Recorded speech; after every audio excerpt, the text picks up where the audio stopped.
bring them sounds at one time. I'm up early in the morning, to get the skrilla, blue face pillar, the blade dealer, make a nigga forfeit, cause I'm the realest. Hey, niggas talking short shit, I need a million. Big stepper, yeah, bitch I be stepping. Coolin' kit with the flip switch, bitch that's the weapon. No drama.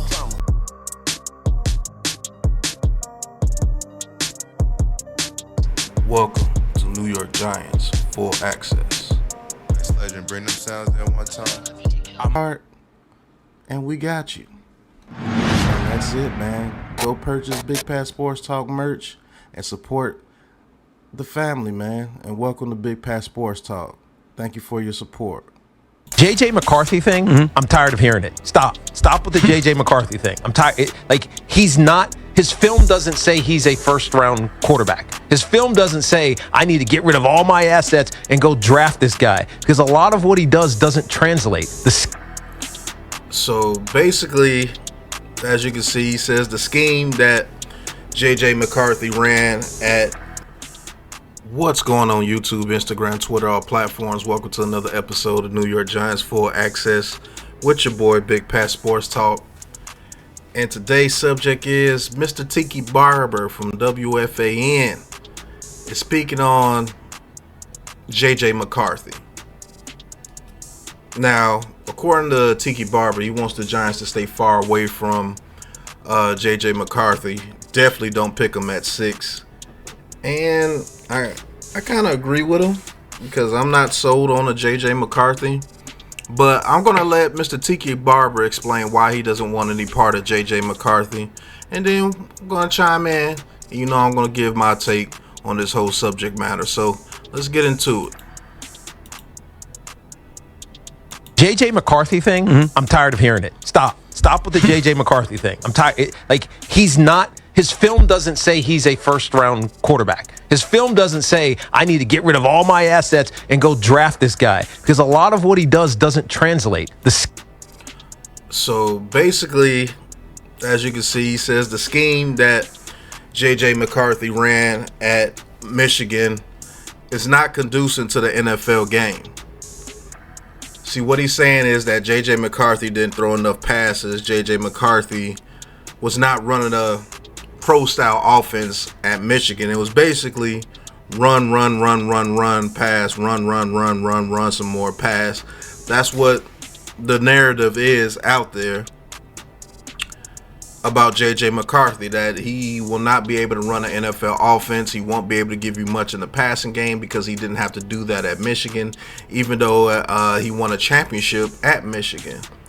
Basically saying that he was babied by Jim Harbaugh, and he masked his inability to play the quarterback position the way the NFL would require a top draft pick to play. Now, I don't totally agree with that because when they needed JJ McCarthy to pass, he came through.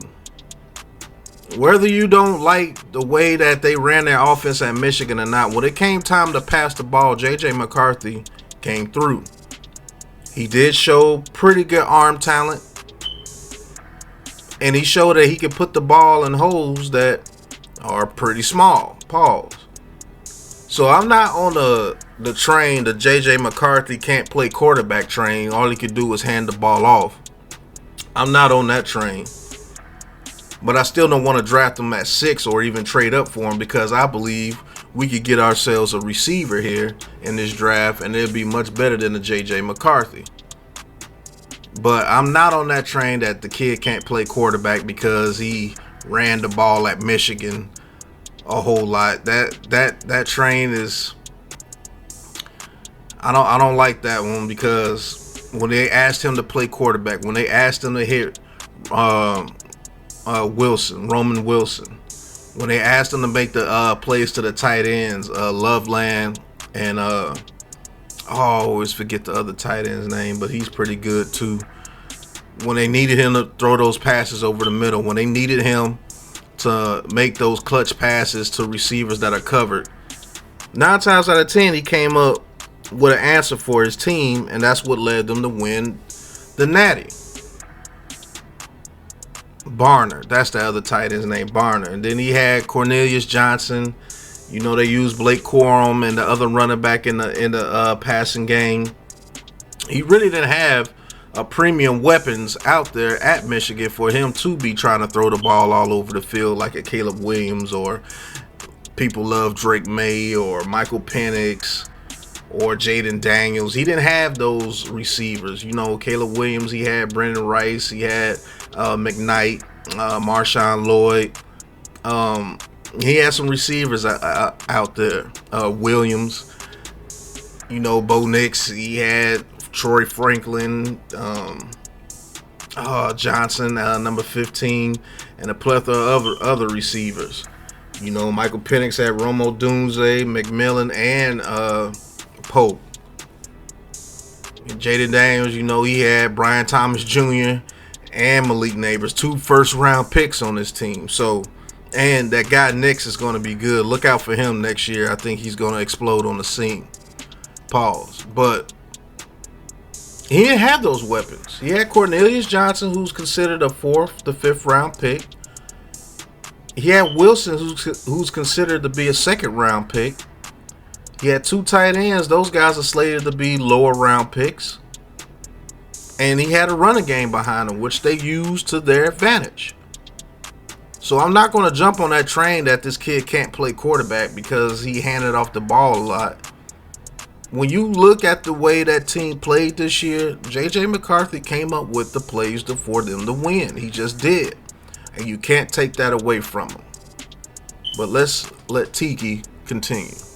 Scheme that he ran at Michigan, and maybe this is just an indictment on the scheme and not necessarily on him, but it didn't highlight the things that you need to do, 2nd, 3rd level reads, and multiple combo routes that you have to get correct. He didn't do any of that stuff. They were run based, and he thrived in it because he was good at asking what Jim Harbaugh wanted him to do. So the J.J. McCarthy thing to me is the smokescreen. Right, he's getting inflated because Jim Harbaugh won't stop talking about him, and that could be very well true about what Tiki is saying. But let's analyze what Tiki is saying. He's saying that the scheme over in Michigan did not allow you to see from J.J. McCarthy like the 2nd and 3rd level reads, which is true. There weren't a lot of 2nd and 3rd level reads called at Michigan this year, but I beg you to go look at the film. And this is not me advocating for J.J. McCarthy. I don't want J.J. McCarthy. But I have to be fair in what I see and the things that I say, because I don't want to bash the kid like he can't be a good quarterback. I actually think he can be a pretty good quarterback, give him a chance. But when he had to make those 2nd and 3rd level reads, he came through. You can't tell me that kid went through a whole season and never had to come up with clutch plays for his team. Whether it be getting a run on 3rd down, or whether it be hitting Roman Wilson in the back of the end zone, or hitting Cornelius Johnson on the 3rd and long, or hitting his tight ends over the middle of the field up the seam. You can't tell me you didn't see that. And what I see in J.J. McCarthy is, yes, he's going to have to learn. He's definitely going to have to learn that 2nd and 3rd level reads. Tiki Barber is not wrong on that. He is absolutely correct. But this is the NFL, and you're supposed to build around your guy's strengths. Just slowly bring it to him.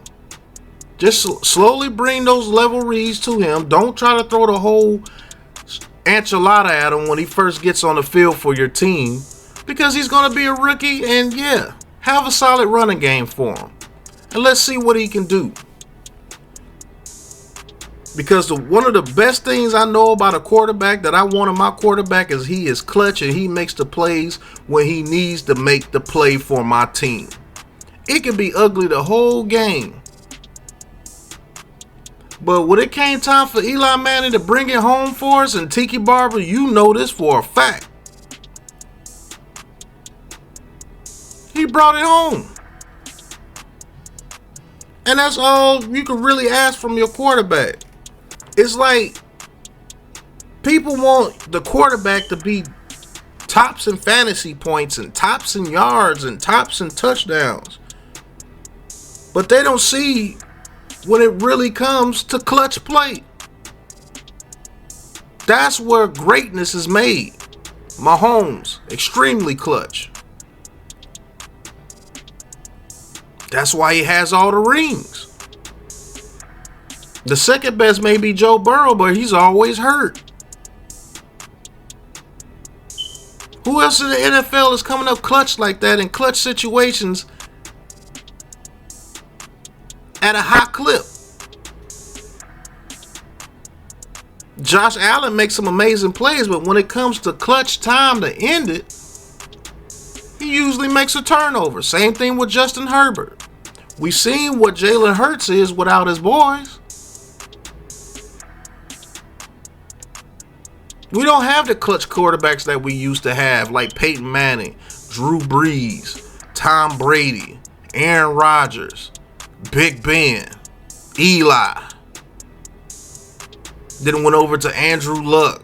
Clutch players.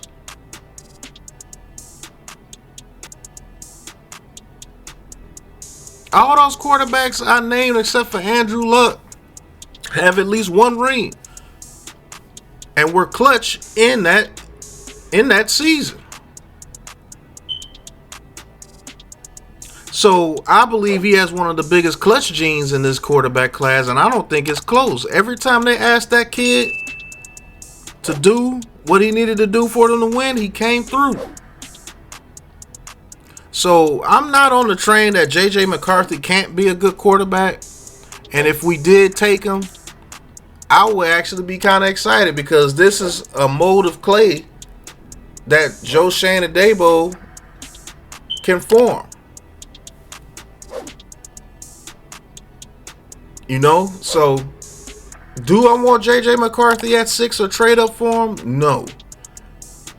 I honestly believe that, heck, we might trade back with the Vikings and let them get J.J. McCarthy if we can't get the receiver that we want. So who knows? But I will say this. This draft is going to be absolutely amazing. And you might see some tears shed when we don't draft a quarterback in the first round. But it is what it is, man. That's Tiki Barber on J.J. McCarthy. He says the Giants need to stay far away from J.J. McCarthy. He's not a quarterback of the future. And it'll be a waste of a pick more than likely, based on the conversation that he had about him. And I just think Tiki Barber's just talking real. I just think he's just speaking from what he believes. And it's not to bash the kid. It's we need a guy that can get the ball out to the receivers. But for the guys that anybody's better than DJ, you shouldn't be mad if they drafted J.J. McCarthy, because anything's better than Daniel Jones, right? Keep that same energy. I'd like to thank you guys for watching. Hit that like button, hit that subscribe button, hit that big blue join button, and join the Big Blue crew and talk your talk with Big Pat Sports Talk. And cop you some merch. Not gonna tell you no more, man. Go in the description, click the link to the Big Pat Sports Shop, and click and get you a hoodie, a shirt, a hat, a beanie, a apron, shorts, shirts, bags, man, anything that you need, man, we got it at the Big Pat Sports Shop. So get your Big Pat Sports Talk, Big Pat Sports Talk gear at the Big Pat Sports Shop. And until the next episode, you know what it is, man. Peace. Let's shine! Let's shine, fellas! Alright, man, it's time to week, bro. We done put in work all year, bro. Let's go get this tonight, man. Great energy, great intensity. 2, 2, 3, 1, 2, 3. The pressure, throws it right to Barkley, makes the catch, starts to the pylon, and he's in for the touchdown. Throws it right, intercepted by a pancake. He just floated it, and a pancake gets the pick. Great touch. Howell back to throw, gets sacked for a 35th time. He can't stop you, man. He's under pressure, sacked back at the 24-yard line. Kayvon Thibodeau closes it out.